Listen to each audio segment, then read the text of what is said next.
Jangan lupa like, komen, dan subscribe channel YouTube TVRI Bengkulu dan nyalakan lonceng notifikasinya.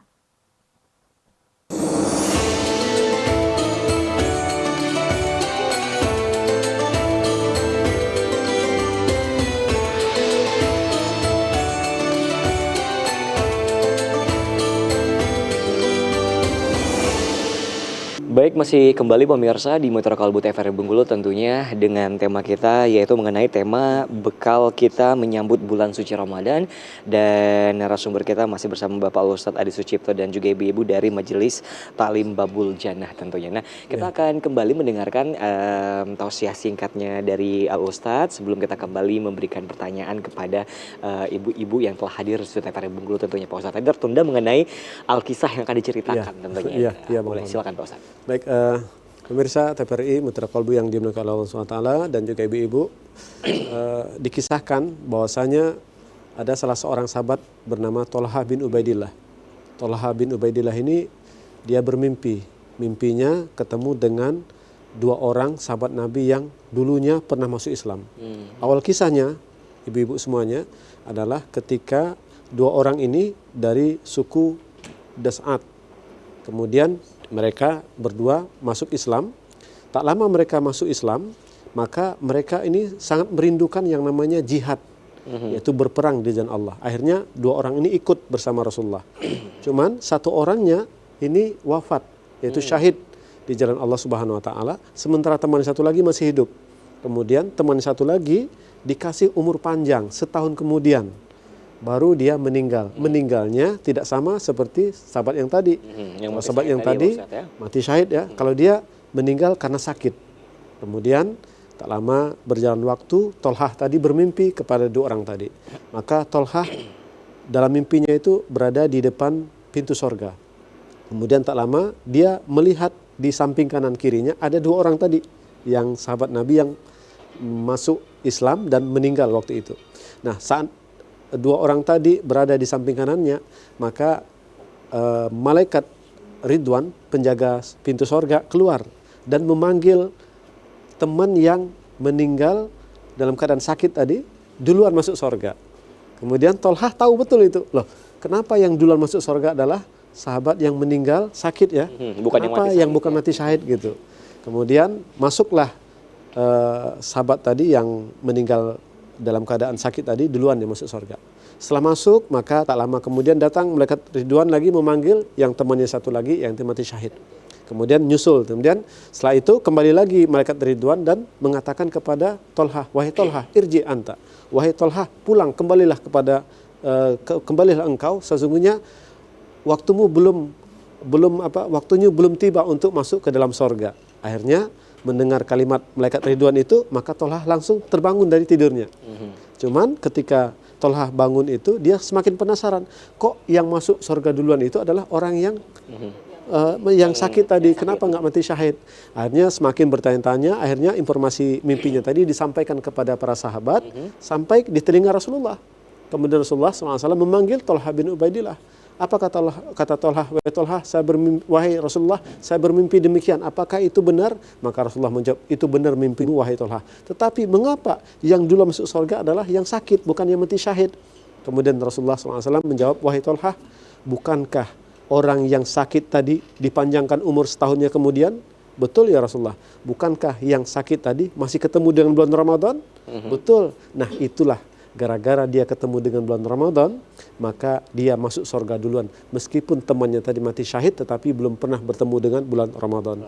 Dan dalam hadis riwayat Imam Ahmad dikatakan bahwasanya jarak antara laki-laki yang pertama dengan yang kedua tadi, jaraknya mereka di surga itu antara langit dan bumi. Masya Allah. Jadi gitu Bang Fahmi, kemuliaan seseorang, rizki yang luar biasa ketika bisa berjumpa dengan bulan Ramadan. Masya Allah, luar biasa ya Pak Ustadz ya. Tentunya kita harus bergembira tentunya untuk menyambut bulan suci Ramadan ini sendiri ya.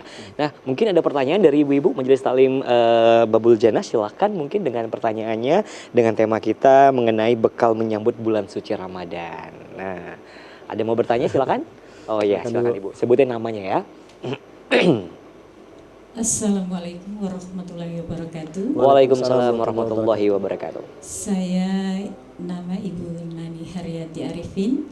Mendengar yang disampaikan oleh Ustadz tadi begitu luar biasa, bekal ya, mempersiapkan bekal kita dalam menghadapi bulan Ramadan.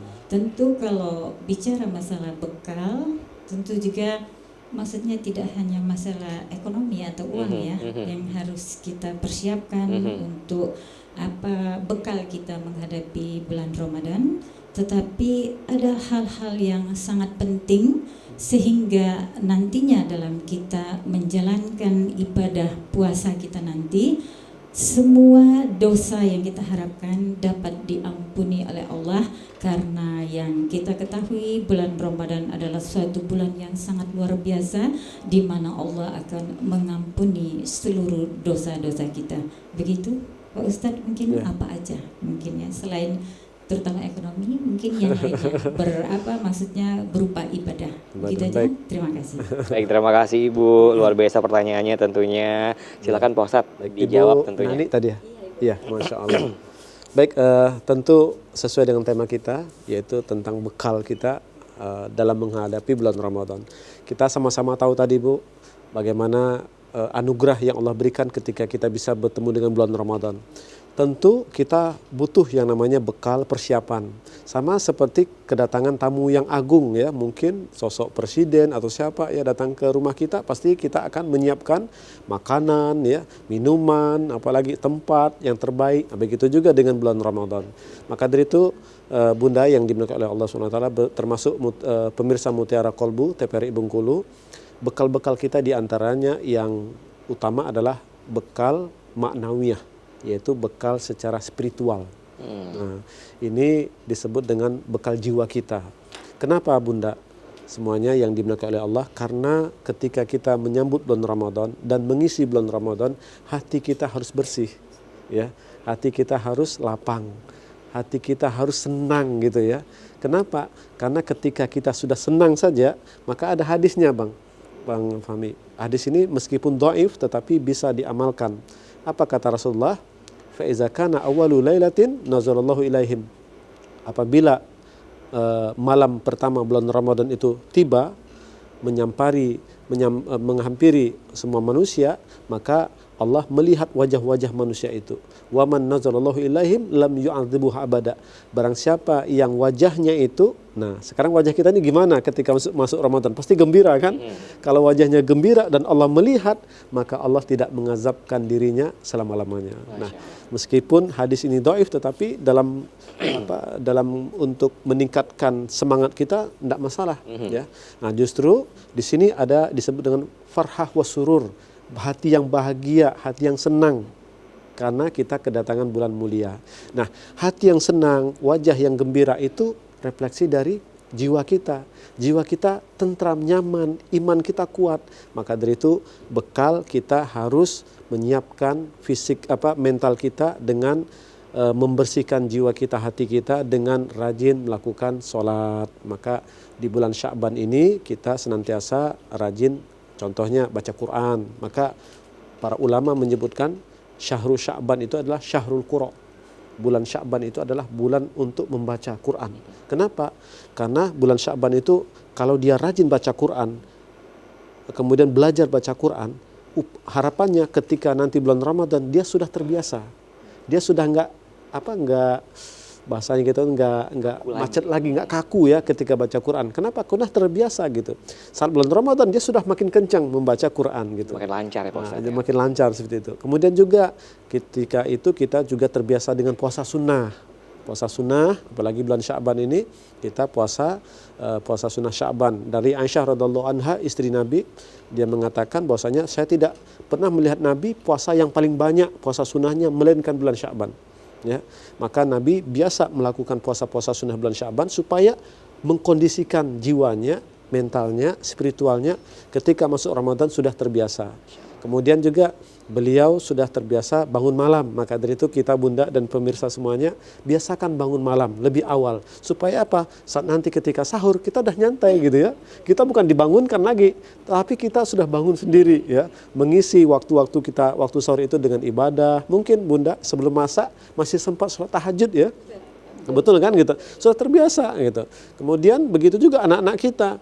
Belum dibangun sudah bangun duluan, Masya Allah. Jadi itu indah rumah tangga, rumah kita dengan persiapan-persiapan. Termasuk juga, betul kata Bunda tadi, yaitu persiapan ekonomi. Kenapa ekonomi ini penting Bunda? Karena masuk Ramadan nanti kita kan mau beli buka-bukaan, untuk sahur, untuk hal-hal yang lainnya. Nah maka dari itu kita siapkan juga bekal itu. Termasuk Bunda, siapkan juga infak terbaik kita. Nah gitu kan? Jadi kita hanya tidak memikirkan perut kita sendiri, tapi juga bagaimana kita berbagi takjil dengan tetangga-tetangga kita. Ya, hari ini tetangga sana, hari ini tetangga sana, dan terus memberikan infak. Karena Rasulullah SAW ajwadun nas. Rasulullah itu ketika masuk bulan Ramadan itu infaknya menjadi-jadi. Ya, semakin dermawan Rasulullah SAW. Rasulullah itu dermawan, tapi kalau masuk Ramadan makin dermawan. Makin Gitu. dermawan lagi, baik. Itu dia ya Ibu Neni ya, persiapan-persiapan yang harus kita lakukan tentunya untuk menyambut dari bulan suci Ramadan. Tapi banyak lagi nantinya yang akan dijelaskan sama Pak Ustadz, tapi kita akan jeda iklan terlebih dahulu. Tetap bersama kami di Mitra Kalbu TVRI Bengkulu.